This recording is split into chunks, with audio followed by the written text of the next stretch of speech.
ಬೆಂಗಳೂರು ಪ್ರದೇಶದ ಇತಿಹಾಸ ಕ್ರಿಸ್ತಶಕ 890ರ ಬೇಗೂರು ಶಾಸನದಿಂದ ಪ್ರಾರಂಭವಾಗುತ್ತದೆ. ಇದಕ್ಕೆ ಬೆಂದ ಕಾಳೂರು ಎಂಬ ಹೆಸರು ಕೂಡ ಇತಿಹಾಸದಲ್ಲಿ ಉಲ್ಲೇಖವಾಗಿದೆ. ಬೆಂಗಳೂರು ಪ್ರದೇಶವು ಗಂಗಾ ರಾಜವಂಶದ ಆಡಳಿತದಲ್ಲಿ ಇತ್ತು. ಬೆಂಗಳೂರು ಕರ್ನಾಟಕದ ರಾಜಧಾನಿ. ಇತಿಹಾಸ 16ನೇ ಶತಮಾನದಿಂದ ಪ್ರಾರಂಭವಾಗುತ್ತದೆ. 1537ರಲ್ಲಿ ಹೆಮ್ಮೇಗೌಡರ ಪುತ್ರ ಕೆಂಪೇಗೌಡರು ಬೆಂಗಳೂರು ನಗರವನ್ನು ಸ್ಥಾಪಿಸಿದರು. ಅವರು 4 ಬಾಗಿಲುಗಳಿರುವ ಕೋಟೆಗಳನ್ನು ಸ್ಥಾಪಿಸಿದರು. ಅದರ ಸುತ್ತವೇ ನಗರವು ಬೆಳೆಯತೊಡಗಿತು. ಕೆಂಪೇಗೌಡರು ಬೆಂಗಳೂರು ಶಿಲೆಯನ್ನು ಪ್ರತಿಷ್ಠಾಪಿಸಿ ನಗರದ ಹದ್ದಿನ ಕಣ್ಣಿನ ರೀತಿ ಯೋಜನೆ ಮಾಡಿದರು. ಮೈಸೂರು ಸಾಮ್ರಾಜ್ಯದ ಕಾಲ. ನಂತರ ಬೆಂಗಳೂರು ಮೈಸೂರು ಸಾಮ್ರಾಜ್ಯದ ವಶವಾಯಿತು. ಹೈದರ್ ಅಲಿ ಮತ್ತು ಟಿಪ್ಪು ಸುಲ್ತಾನ್ ಕಾಲದಲ್ಲಿ ಬೆಂಗಳೂರು ನಗರವು ಸೈನಿಕ ಮತ್ತು ವಾಣಿಜ್ಯ ಕೇಂದ್ರವಾಯಿತು. ಟಿಪ್ಪು ಸುಲ್ತಾನ್ ಬೆಂಗಳೂರಿನಲ್ಲಿ ಅನೇಕ ಕೋಟೆಗಳನ್ನು ಮತ್ತು ಉದ್ಯಾನವನಗಳನ್ನು ನಿರ್ಮಿಸಿದನು.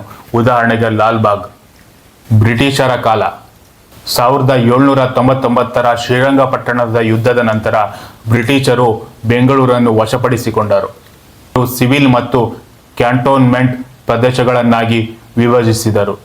ಇದರಿಂದಾಗಿ ಹಳೆ ಬೆಂಗಳೂರು ಮತ್ತು ಕ್ಯಾಂಟೋನ್ಮೆಂಟ್ ಬೆಂಗಳೂರು ಎಂದು 2 ಭಾಗಗಳಾಗಿ ರೂಪುಗೊಂಡವು. ಆ ಕಾಲದಲ್ಲಿ ರೈಲ್ವೆ, ರಸ್ತೆ ಮತ್ತು ಶಿಕ್ಷಣ ಸಂಸ್ಥೆಗಳು ಬೆಳೆದವು. ಸ್ವಾತಂತ್ರ್ಯೋತ್ತರ ಕಾಲ.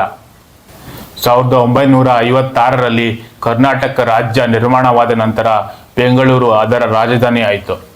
1980ರಲ್ಲಿ ಕಂಪ್ಯೂಟರ್ ಮತ್ತು ತಂತ್ರಜ್ಞಾನ ಕ್ಷೇತ್ರದಲ್ಲಿ ವೇಗವಾಗಿ ಅಭಿವೃದ್ಧಿಯಾದ ಕಾರಣ ಇದು ಭಾರತದ ಸಿಲಿಕಾನ್ ವ್ಯಾಲಿ ಎಂದು ಪ್ರಸಿದ್ಧವಾಯಿತು.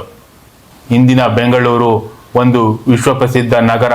IT, ಶಿಕ್ಷಣ, ಸಂಶೋಧನೆ, ಆಹಾರ, ಸಂಸ್ಕೃತಿ, ಹಸಿರು ಉದ್ಯಾನವನಗಳು ಮತ್ತು ಬಹುಸಾಂಸ್ಕೃತಿಕ ಜೀವನ ಶೈಲಿಯಿಂದ ಪ್ರಸಿದ್ಧವಾಗಿದೆ.